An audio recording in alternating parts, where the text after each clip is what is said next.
Dominic Roque pinapaimbestigahan ng pamilya ni Bea Alonso kung ano nga ba ang trabaho nito bukod sa pag-aartista. And before that mga kaibigan, please don't forget to like and subscribe and always hit the notification bell.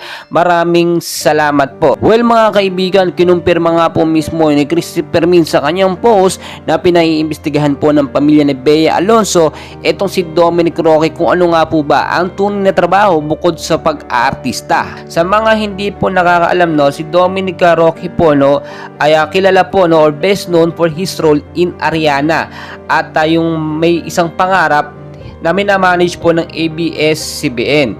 At para din sa mga hindi nakakaalam, noong 2017, FPJs ang probinsyano, ginampanan po ni Dominic Roque ang role po ni PO3 Christian Clemente. At noong 2018, maalala mo kaya bilang Manuel at 2019 naman Playhouse bilang Sus. Kung titignan nyo, nakafocus lamang tayo na bilang artista. Itong si Dominic Roque.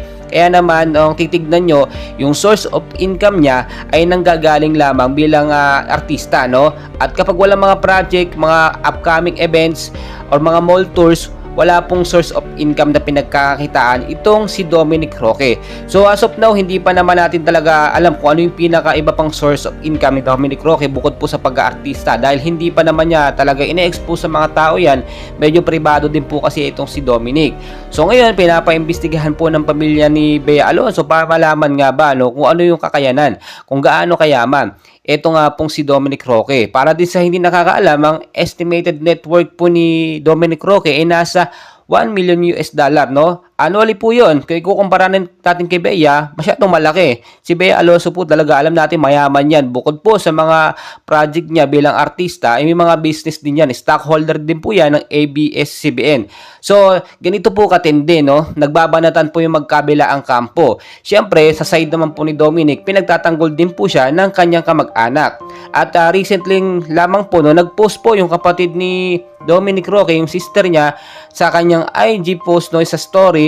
At makikita nyo isang tupa, no, na parang yung muka ay parang lobo. Ibig sabihin, wala naman siyang ibang pinaparinggan dito, kundi eto nga pong si Bea Alonso, kaya yung pamilya ni Bea, no, na parang tupa nung dumating, pero ang totoo pala ay isang mabangis na lobo. Parang ganun po, no, parang pinapalabas nila na masama ugali ni Bea Alonso. Well, isa din sa main factor, ang main issue dito, hindi natuloy yung kasal nila dahil nga po doon sa hindi pagkakasunduan, no? Kung sino ang gagastos or yung kakayanan po ni Dominic Roque. At sinasabi din ni Bea Alonso wala daw oras itong si Dominic, pero ang totoo niyan, talagang hindi sila nagkasundo doon sa budgeting, kung sino ang gagastos, kung sino yung mag-aasikaso.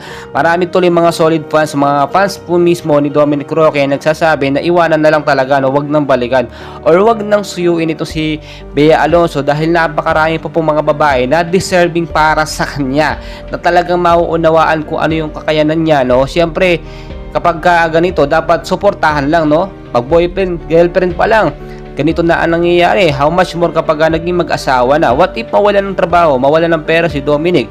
Siguradong downgrade ang mangyayari sa kanya dito kay Bea Alonso. And as of now, humanap na lang si Bea ng mayaman talaga, milyonaryo, sabihin natin bilyonaryo, mga businessman, yun siguro ang babagay sa kanya. But as of now, maging masaya tayo kung ano yung nangyari. Dahil siyempre, hindi pa sila naikakasal, naglabasan na ang tunay na mga ugali ng bawat isa. Well mga kaibigan, patuloy ko kayong i-update, and please don't forget to like and subscribe.